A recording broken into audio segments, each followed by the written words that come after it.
The market is down, and that means buying season for investors who are looking to buy the dip. Here with three contrarian plays today is Jeff Clark with TradeSmith. Jeff, so glad to have you on the show today. I want to start out with kind of the elephant in the room, and that's just the down market. A lot of people, especially in certain areas of the market, are down quite a bit right now. I mean, overall, the S&P is only down a small amount, but there's some sectors down 20 to 30%. What's behind this drop right now? I think what we're seeing here is basically a shift in philosophies from what worked last year to what will probably wind up working this year. Last year, if you take the market from early May all the way through to the end of the year, it was pretty much momentum based, and it was all stocks that were going up, kept going up, stocks that were going down, kept going down. So you basically had a one direction market. And even though a lot of us were thinking, hey, at some point we've got to see some rotation, we didn't really see that until now. And as you pointed out, the S&P 500 is only down, about 2% from its high. But there's a lot of stocks that were former love affairs with the market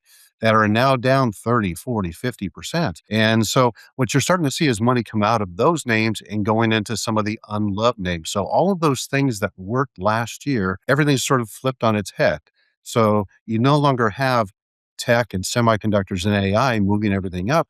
What you see is consumer discretionary stocks like Pepsi moving higher. You see home builders catching up bid. You see gold stocks have done really well. So things have changed a little bit. So we're getting a lot more what I call a reversion to the mean situation, where you have overbought stocks coming down, oversold stocks coming back up, and you have a lot more of this action going on in the market instead of one direction. Yeah, and that's exactly right. I have my Bridget's Buys watch list that I talk about, or I add stocks to from every video that we talk about. And some of those are really getting hit right now. But one of my best performers is Lowe's, which was a really weak performer last year. It's so interesting to see the shift we're seeing in the market this month.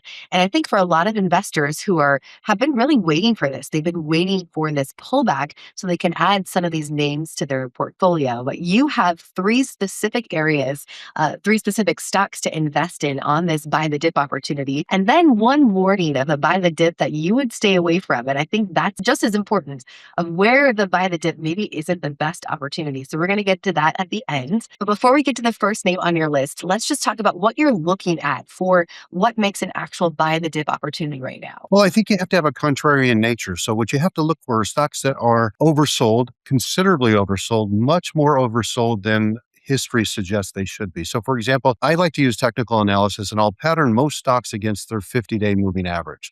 So what I look for is, if the historic average of the stock is that 50-day moving average, I look for stocks that are historically far below that 50-day moving average for an opportunity to possibly bounce back.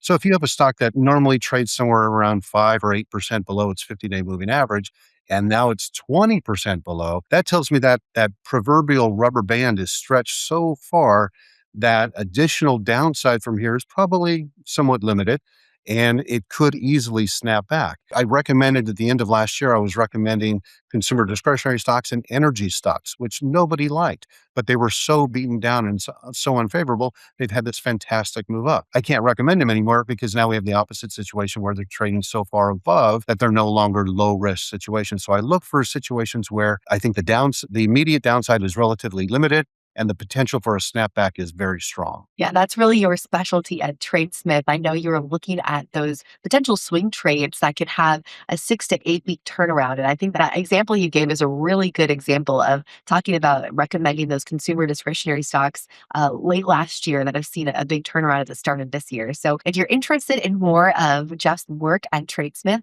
you can scan the QR code or check the link in the description to dive into Jeff's research at TradeSmith a little more and dive into the different names that he is recommending to his subscribers too that kind of fit this bill. But Jeff, I'm really glad you have three different names for our viewers today that are areas that are exactly those contrarian plays that you are looking at right now, and then one to stay away from, which I'm also excited to get into too. So let's get to the first name on the list. Which stock are you looking at? I'm looking at the software sector, the software ETF, which is IGV. I understand a lot of folks are going to look at this, they're going to roll their eyes, they're going to think, oh my God, he's absolutely crazy.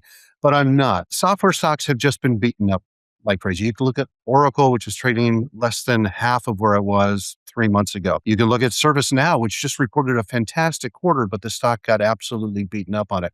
Look at Microsoft, which is down, what, about 35% from its high. I'm not suggesting that all of these stocks are going to move right away, and there are going to be some casualties from the whole artificial intelligence enhancements.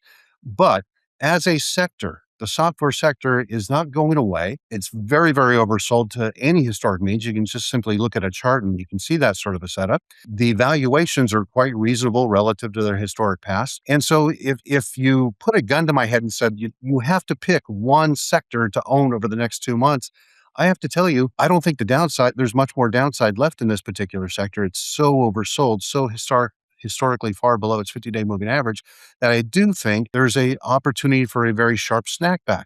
And even a modest gain back to its 50-day moving average from here is going to produce somewhere around 25 or 30% return. And I think that can happen relatively fast. And like I said, I know it's not going to be a popular opinion, but that's the nature of contrarian investing.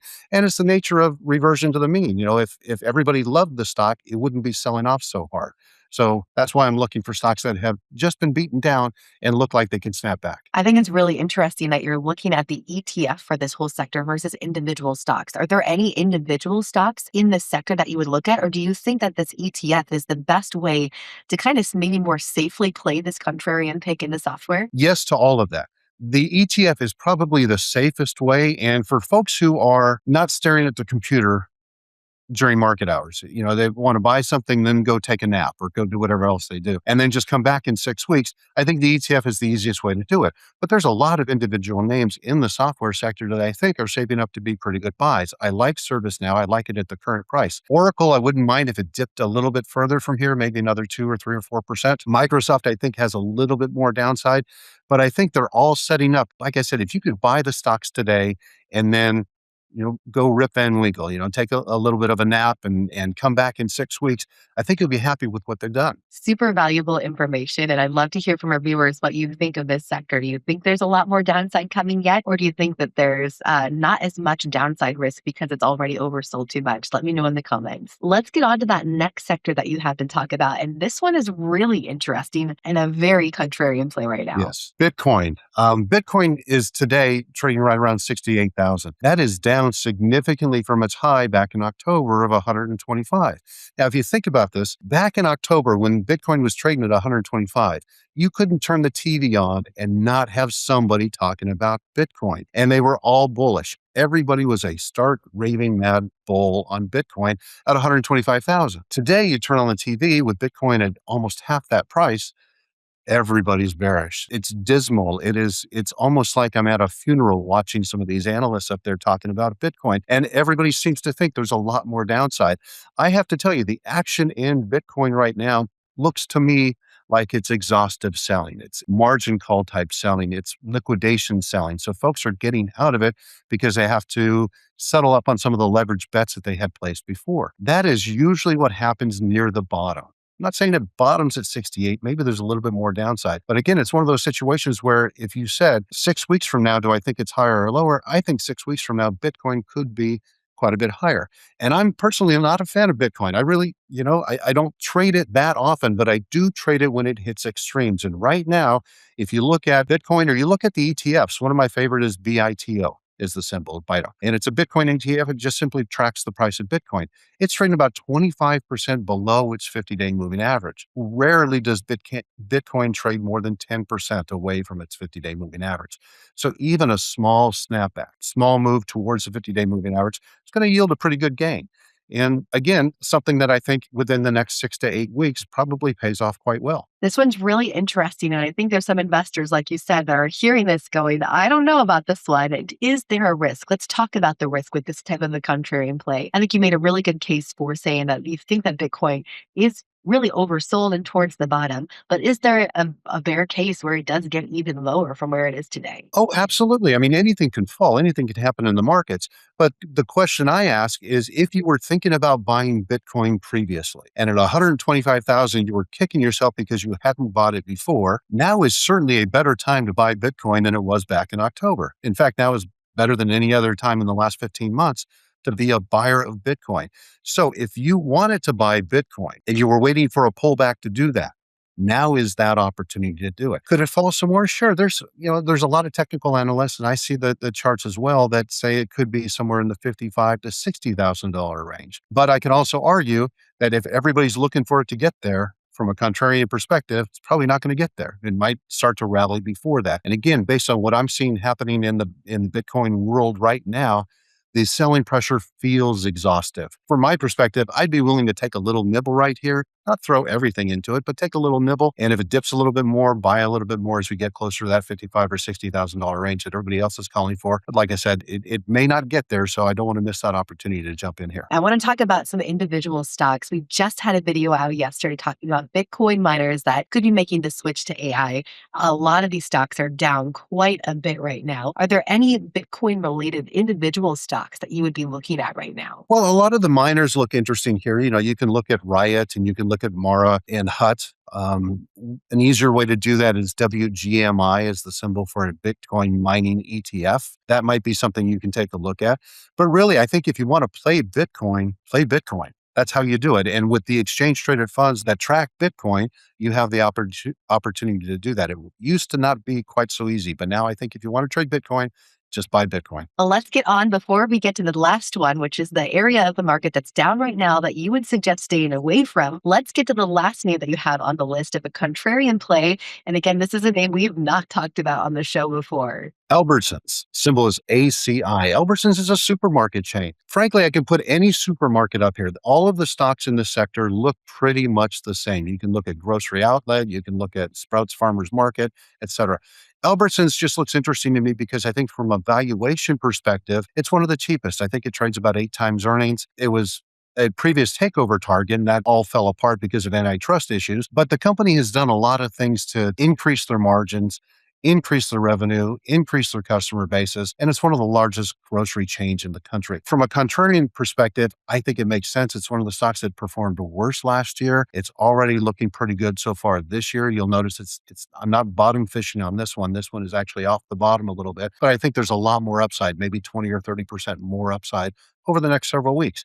So that's what I like about Albertsons. But again, anything in the grocery sector makes sense as well, because that's a sector that hasn't performed, that all of a sudden looks like it's starting to perform. And so that just sort of goes with what we've been talking about this whole time. Yeah, that's what stood out the most to me about this one. It's unlike the last two names you talked about that look like they could still be on a downtrend. This one has that small bounce back after it's been down for so long. Are we seeing that in a lot of the grocery sector? And why are we seeing that turnaround? Is it similar to those home builders we talked about in those consumer discretionary stocks? Well, it's defensive, right? No matter what happens in the economy, we need to eat. So we're going to be buying groceries. It's a mandatory market. It has to exist.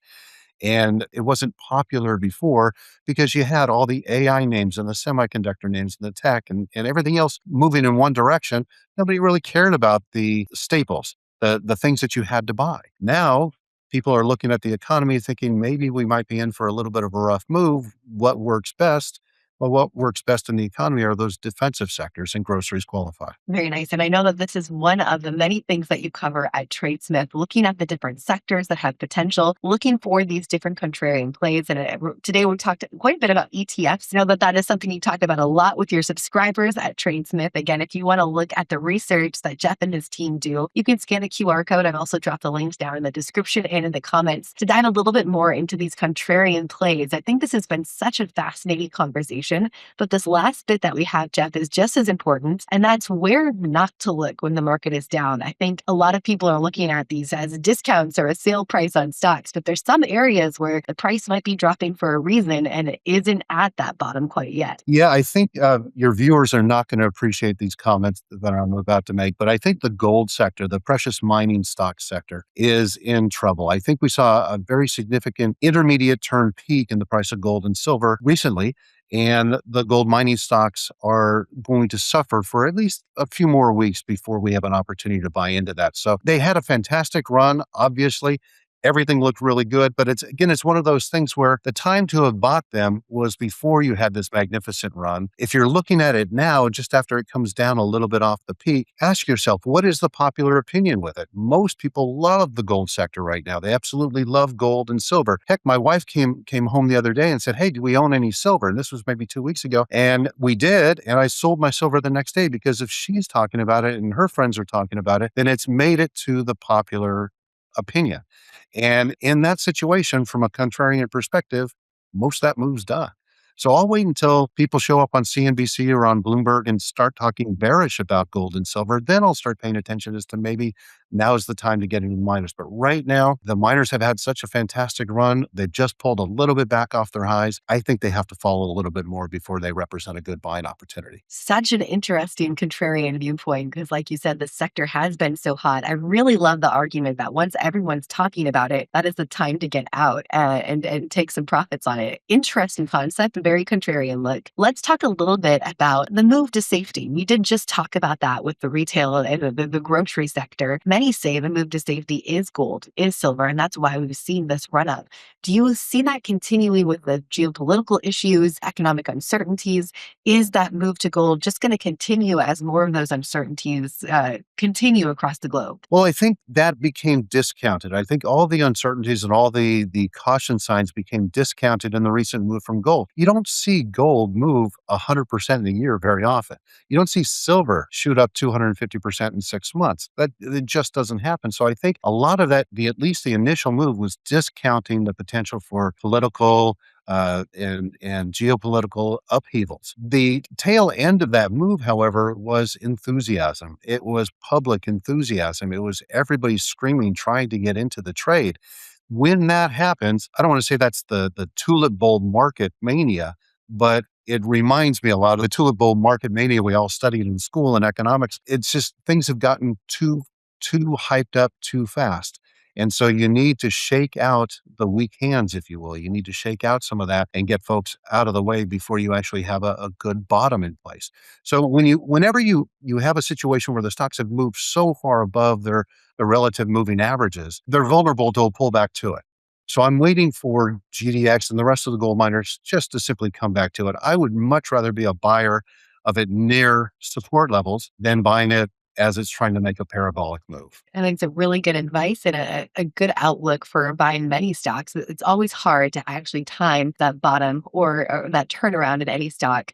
I do want to leave our viewers with what specific tickers you're looking at to stay out of in the gold or silver trade. Are there some specific stock tickers to look at? The mining sector tends to move in tandem. All the stocks move together. They go back and forth together. So at the moment, I would avoid buying anything in the precious metals market. So GDX, the main components there are Newmont Mining, Barrick, Agnico Eagle, all of those, they're too far extended. They need to come in just a little bit. I'm not saying you should go out and short them. I'm not looking to profit on the downside. If you're looking to get in, I think 6 to 8 weeks from now, you'll have a much better opportunity to buy. And that'll usually be when nobody wants to. Yeah, that's definitely the contrarian view and a contrarian approach to investing. We talk about that in our latest video on 10 stocks to buy that could 10x. These are all Bitcoin miners that are potentially making the shift to AI, and they are all very low right now, too. If you want some other contrarian plays, make sure to watch this video, too.